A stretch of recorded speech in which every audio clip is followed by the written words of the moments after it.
This presentation will discuss child abuse laws with a focus on protections for the victims and punishment for the offenders.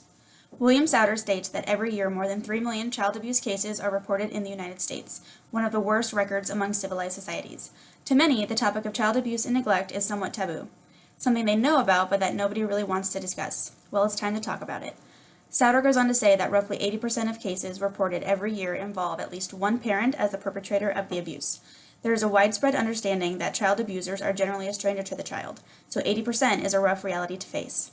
The Children's Bureau defines child abuse and neglect as, at minimum, any recent act or failure to act on the part of a parent or caretaker which results in death, serious physical or emotional harm, sexual abuse or exploitation, or an act or failure to act which presents an imminent risk of serious harm. Child abuse is not a new phenomenon. The National Child Abuse and Neglect Training and Publications Project states that organized child protection in the United States can trace its origins back to the late 19th century, when the high-profile case of Mary Ellen Wilson led to the creation in 1874 of the Society for the Prevention of Cruelty to Children in New York City.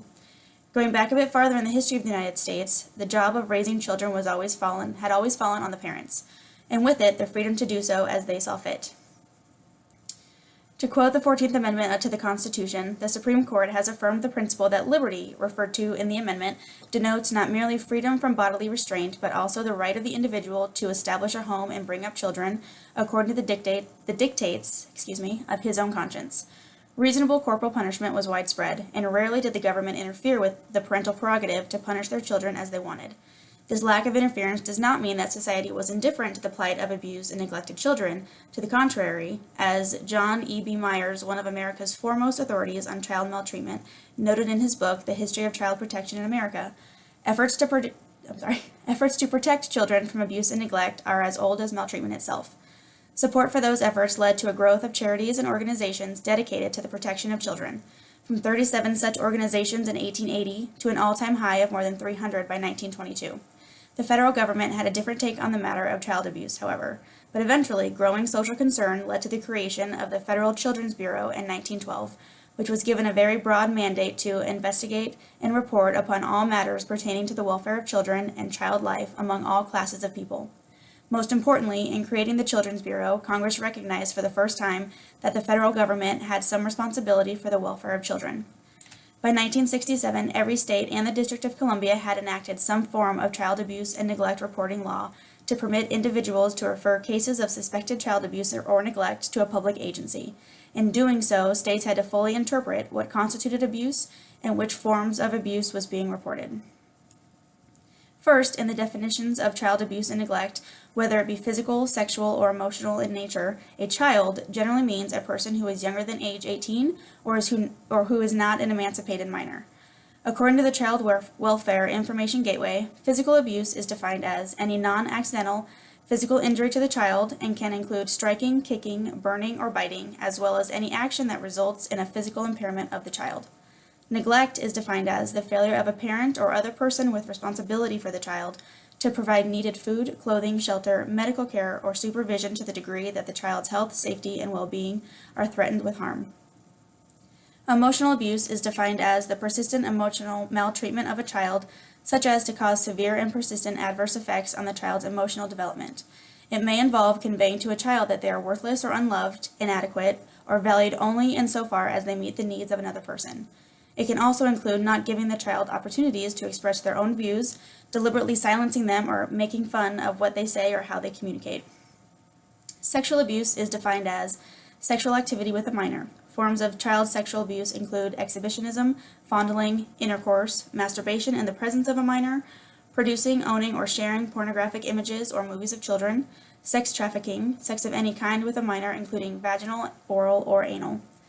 Child neglect is the most prevalent form of child abuse, making up 59% of the 800,000 substantiated claims made in 2007, followed by 19% being physical abuse and 8% being sexual abuse claims.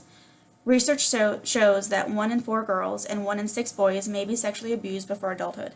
Emotional abuse is the least common form of child abuse, as it is the hardest to detect because there are generally no physical signs to alert to its existence.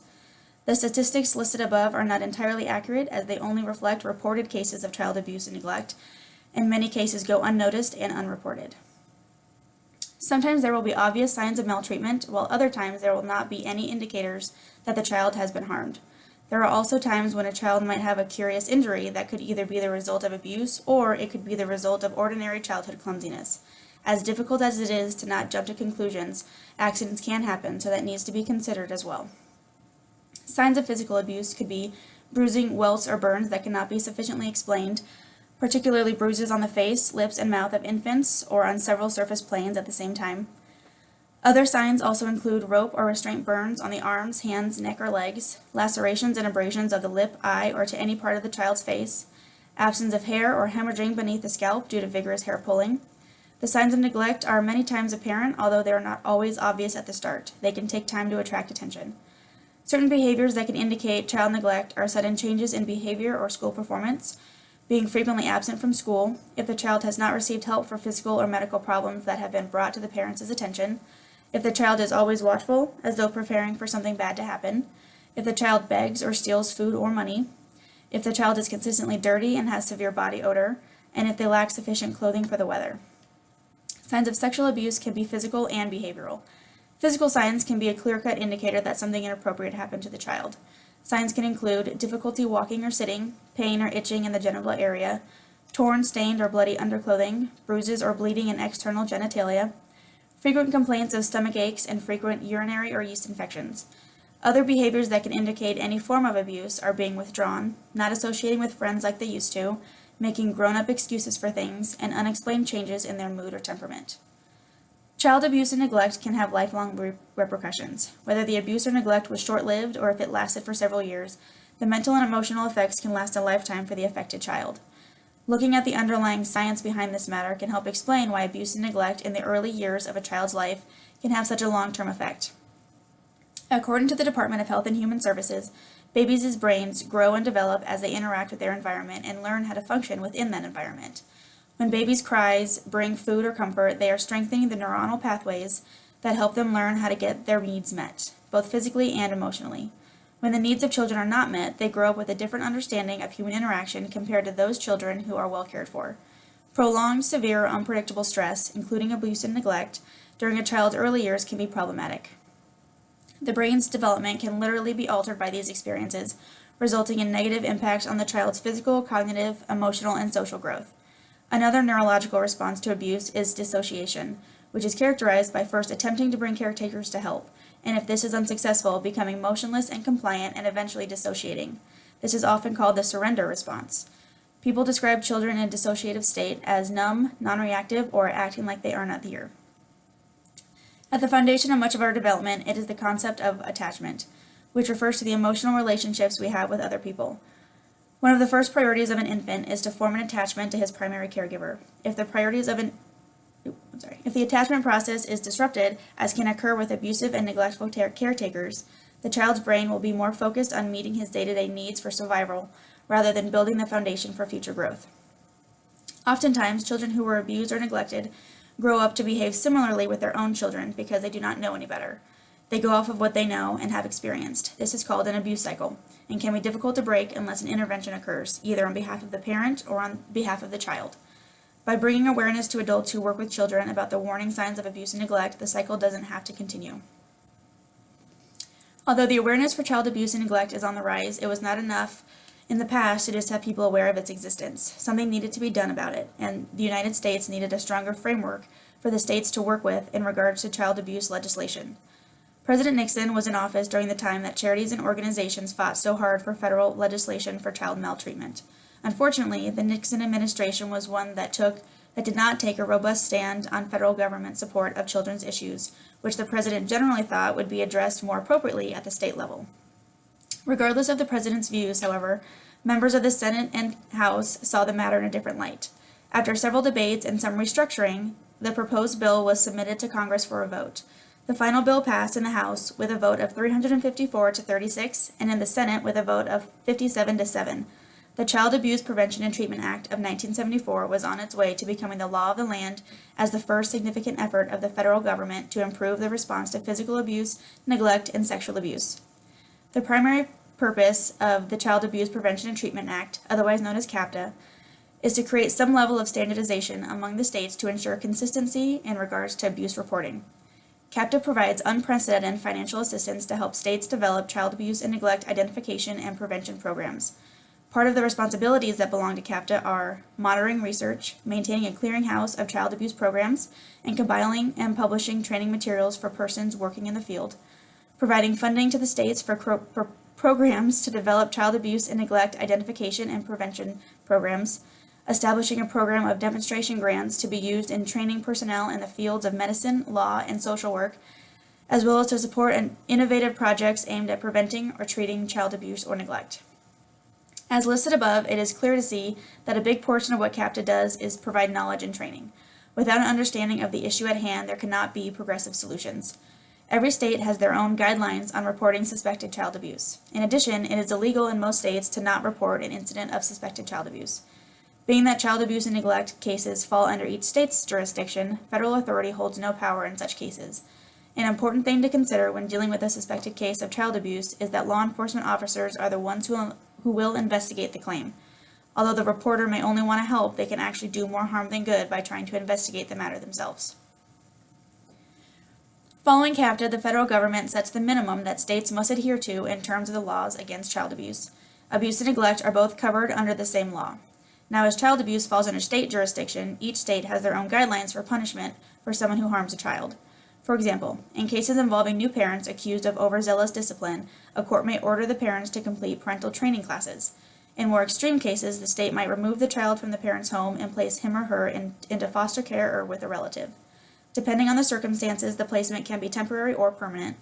There are several things to consider when dealing with the legal side of child abuse cases.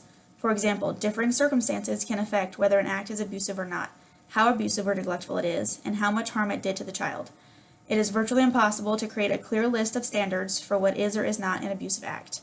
As a result, most cases need to be handled on a case-by-case basis, and subjectivity must be applied to every situation. A child abuser may be subjected to both civil and criminal penalties, including imprisonment, fines, registration as a sex offender if the abuse was sexual in nature, involuntary commitment to a mental institution, restrictions on probation and parole injunctions, and/or loss of custody or parental rights. Switching gears here to look at criminological theory in regards to child abuse and neglect, there are two theories that may shed some light on the motivations of abusers. First is Merton's strain theory of deviance, and second is Bandura's social learning theory. Merton's strain theory was first developed in the 1940s to help explain the rising crime rates America was experiencing at the time. He argued that the cultural system of the United States was built on the American dream, a set of meritocratic principles which assured the American public that equality of opportunity was available to all, regardless of class, gender, or ethnicity. The message was that if you worked hard and were ambitious, then wealth and income would be your reward. However, Merton noted that these goals were not easily obtainable by all, and that it was difficult, if not impossible, for some to compete and achieve financial success. Merton developed the concept of anomie, which by definition means social instability resulting from a breakdown of standards and values. He argued that such an imbalanced society produces anomie, that there is strain or tension between the goals and means which produce unsatisfied aspirations. When considering this theory in a real-life scenario, consider a parent who wants their child to be a star athlete. The parent dreams of the praise and adoration they would get for raising such a skilled child. Yet when the child falls short of the parent's expectations, the parent feels that dream slip away and in turn takes that despair out on the child. The motivations involved in child abuse or neglect situations are varied and complex. However, to the person committing the act, they feel justified in their actions. Albert Bandura explains in his social learning theory that behavior is learned from the environment through the process of observational learning. He goes on to say that individuals that are observed are called models. In society, children are surrounded by many influential models, such as parents within the family, characters on TV, friends within their peer group, and teachers at school. These models provide examples of behavior to observe and imitate. Children pay attention to some of these people and then encode their behavior. Unsurprisingly, gender is a large factor in who a child models their behavior on. So generally, boys will imitate men and girls will imitate women. When children imitate behavior, it is either reinforced or punished by the people around them. If a child imitates a model's behavior and is praised for it, the child is likely to continue that behavior. An example of this theory would be a parent who abuses their child, and the child in turn grows up to abuse their own children. The child learned their behavior from his or her parents, so to them it is the normal way to raise a child. Regardless of their personal feelings about what they endured, they grew up in an abusive environment where they absorbed that behavior and regarded it as normal. At that point, it's only reasonable to assume that they would carry that learned behavior into adulthood and treat their children the same way they were treated. Although most child abuse cases are handled in family court, there are a few that gain national attention. An example of one such case is Ohio v. Clark from 2015, which made its way to the Supreme Court. To summarize, a preschool teacher at a Cleveland Head Start center noticed some facial injuries on one of her 3-year-old students. When the teacher inquired about the injuries, the student indicated that his mother's boyfriend, Darius Clark, caused them. The teacher forwarded her concerns to a child abuse hotline, which resulted in the arrest and subsequent charging of Clark for child abuse. There were 2 questions raised in this case. One being, does an individual's obligation to report suspected child abuse make that individual an agent of law enforcement for purposes of the Confrontation Clause? And the second one being, do a child's out-of-court statements to a teacher in response to the teacher's concerns about potential child abuse qualify as testimonial statements subject to the Confrontational Clause? The judge, prior to the trial, in the original case, ruled that the 3-year-old child was incompetent to testify, but refused to exclude the child's out-of-court identification of Clark as his abuser. Clark was found guilty, and on appeal he claimed that the admission of the child's statements violated his Sixth Amendment right to confront witnesses against him. The Supreme Court of Ohio then reversed the lower court's ruling and held that because state law required the teacher to report suspected incidences of child abuse, the teacher was acting as an agent of law enforcement when she inquired about the child's injuries. The biggest problem was the intent behind her inquiries. The statement made by the child could only be admitted if the main purpose of the teacher's questions was to address an ongoing emergency, as opposed to attempting to establish past events. Since the child was not in immediate danger of further injury, the out-of-court statement could not be admitted. The Supreme Court answered no to both questions. Justice Samuel Alito Jr. delivered the opinion of the court in which 5 justices joined. The court held that the 3-year-old's statements to his teacher were non-testimonial because of the totality of the circumstances, indicated that the primary purpose of the conversation was not to create an out-of-court substitute for trial testimony. In this case, there was an ongoing emergency because the child, who had visible injuries, could have been released into the hands of his abuser, and therefore the primary purpose of the teacher's questions was most likely to protect the child. Finally, the court held that a mandatory reporting statute does not convert a conversation between a concerned teacher and a student into a law enforcement mission aimed primarily at gathering evidence for a prosecution. The decision given by the court was unanimous. According to Peter Torstensen of the Notre Dame Law Review, when Clark initially filed an appeal of his conviction, the state appellate court reversed his original conviction on the grounds that the child's statement violated the Confrontation Clause. The Ohio Supreme Court affirmed the decision of the appellate court. However, it did so on the grounds that the child's statements were testimonial, since the primary purpose of the teacher's questioning was to gather evidence relevant to a subsequent prosecution, rather than to deal with an existing emergency. When this case was brought before the Supreme Court of the United States, they reversed the Ohio Supreme Court's decision, and in their decision referred to 2 precedent-setting confrontation cases, Davis v. Washington and Michigan v. Bryant. Both cases dealt with the primary purpose of the out-of-court questions asked by the reporter because the intent behind those questions made the difference between helping a child in need and acting as a law enforcement officer gathering evidence for future prosecution. Looking to the future, it is worth considering the potential battlegrounds in cases attempting to provide needed clarity to the testimonial framework. In particular, addressing the scope of an ongoing emergency and whose perspective, the interrogator or declarant, is relevant to the primary purpose inquiry. There are a few things that can be done to help lower the number of abused and neglected children. First, there should be mandatory parenting classes offered at hospitals that must be completed before new parents are able to take their baby home. As CAPTA has demonstrated, knowledge can go a long way. New parents are the most susceptible to poor impulsive reactions due to the fact that they are in uncharted territory in caring for a newborn baby. They might not anticipate so many sleepless nights or how they will personally react to sleep deprivation. The added stress of formula costs, diapers, and clothes might not be something they properly budgeted for. There are numerous things that can be missed or forgotten during pregnancy that suddenly become very stressful once the baby arrives. Another solution is offering better opportunities for impoverished families. For instance, free daycare for employees with children, easier access to medical and dental insurance for the child, and community support for families. Neighbors helping neighbors, school lunch programs, and sports activities for not only the kids to make friends, but for the parents to get involved in the community as well. By creating community ties, it can help alleviate the burden of parents feeling like they have to do everything on their own. It takes a village to raise a child. There is power in that statement, and instead of each family struggling independently and using their children as an outlet for their frustrations, they could learn to depend on each other and in turn gain support to lessen their frustrations. In regards to the ongoing issue of child abuse and neglect, everyone has their own opinion on the matter. There are those who believe that parents have the right to parent how they choose, that it isn't for the state or federal government's place to interfere in matters of family. Then on the other end of the spectrum, there are those who feel that the programs currently in place for protecting children are not strict enough. There is a delicate balance between deciding what is too much and what is not enough. To that end, who should hold the power to decide those things? If parents were allowed to parent however they chose, what would the end result be? It was stated previously that there are differing circumstances which can affect whether an act is abusive or not, as well as how abusive or neglectful it is. By handling child abuse accusations on a case-by-case basis, it allows investigators to be subjective. However, how much leeway are we to give a suspected child abuser? How far is too far when it comes to discipline and corporal punishment? There needs to be boundaries for these things. Just because a person has the ability to bring a child into this world does not mean that they can do whatever they want to that child. By having required new parenting classes, parents would be taught necessary skills to be able to parent effectively, as well as learn coping strategies so they won't get too overwhelmed or frustrated. By teaching them these skills, or even just giving them a better understanding of how to handle life with a baby, the chances of a parent lashing out at their child or unintentionally neglecting them are diminished. With less instances of child abuse and neglect, the criminal justice system doesn't have to get involved at all, which means law enforcement officers, court personnel, and corrections officers are able to focus their attentions elsewhere.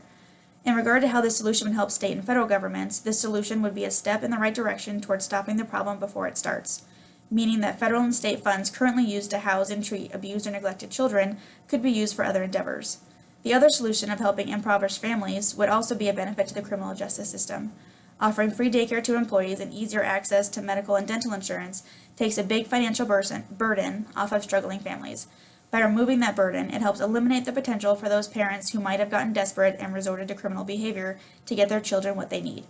By offering community support, it gives neighbors the opportunity to hold each other accountable.